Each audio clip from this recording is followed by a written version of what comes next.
What's up, everyone? Hope everything's good. Well, today I'm gonna change this part right here, charcoal canister, out of my car. This is my Acura TL 2006. I'm changing it because I already changed the hose that goes from the filler neck to the gas tank, and I changed the purge valve, and I'm still getting a code on the ECU that says I have a leak in the emission system. So I'm just narrowing it down because I don't have a smoke machine to smoke it out to see where it's leaking from.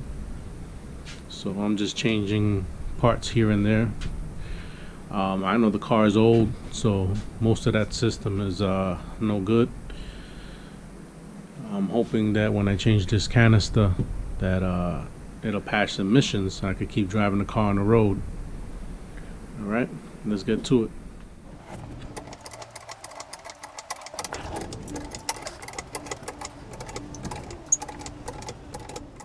Alright, we're underneath the car right now, and I gotta remove this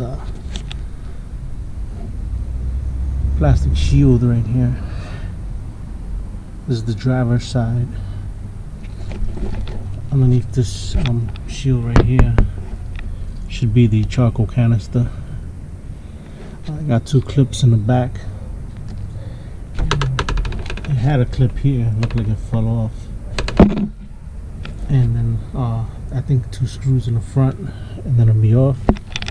I'm gonna look at getting that off and get back.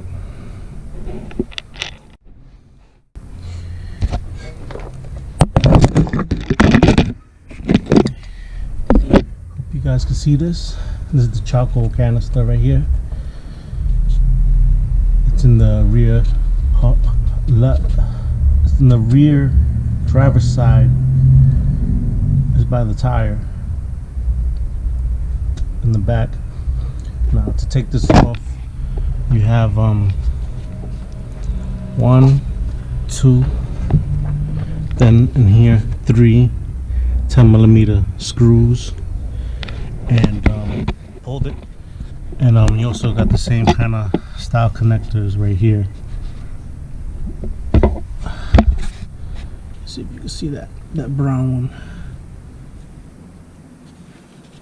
So right here. So I'm going to continue taking this out. There's also a clip back here that you got to unclip, but I'm going to drop the canister down so I could get to it because I can't stick my hand in there to unclip it and change this bad boy. All right.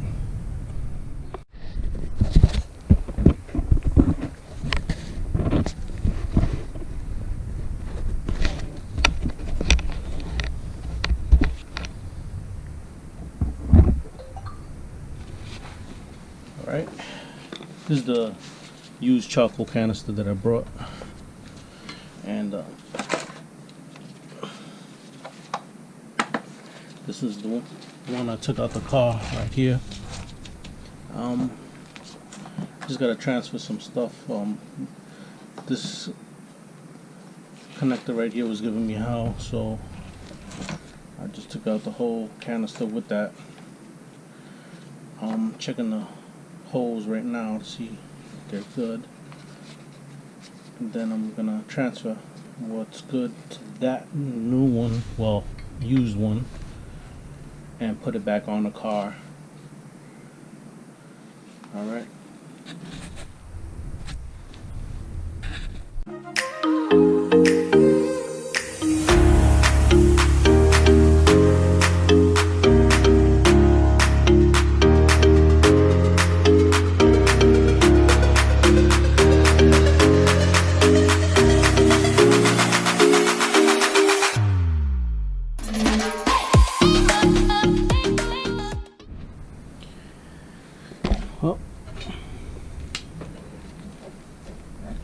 This is the used canister that I brought.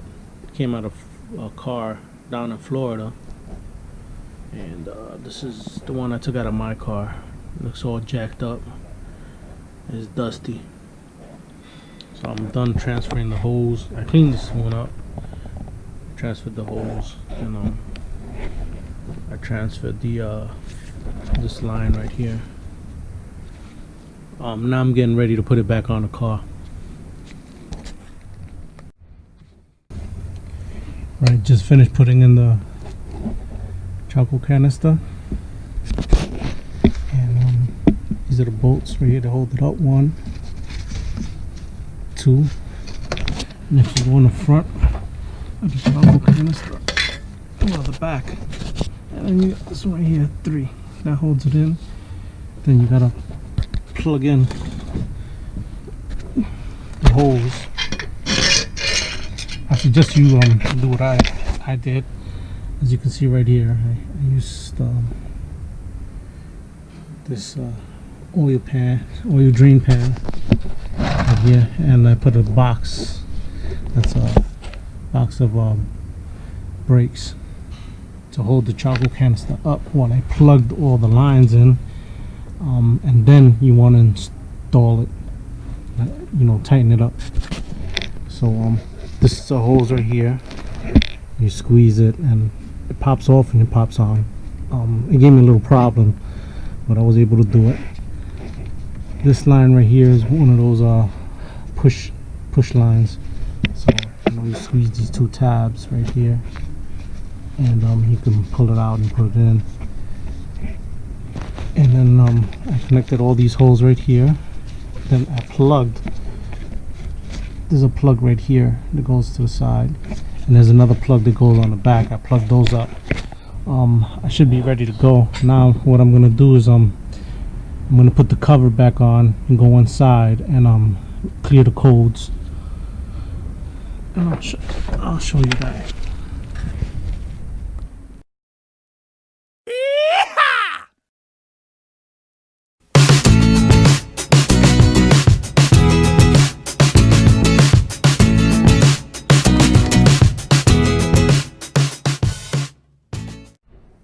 Alright, we finished scanning the car for codes. Let's see what it found. PGM, let's see. Okay, these are the codes that I was getting before I put the used charcoal canister on.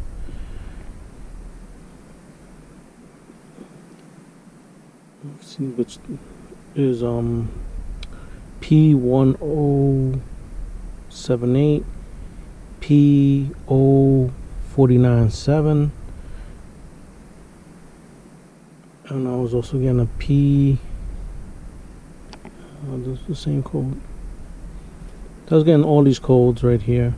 I'm going to clear them, and of course I'm going to SRS code because I changed the steering wheel on this car. I don't have no airbag, so of course I'm gonna get that. So what I'm gonna do is I'm gonna change these codes, well, clear these codes, and drive the car, and hopefully I won't get any more of these 2 codes right here, because this is the top one, the P1078. That's the intake manifold runner control. That one I fixed, and this is the evap system right here, the 0497. See, system low purge flow. I changed the purge valve, and I changed the canister, so let's see if it makes a difference. All right.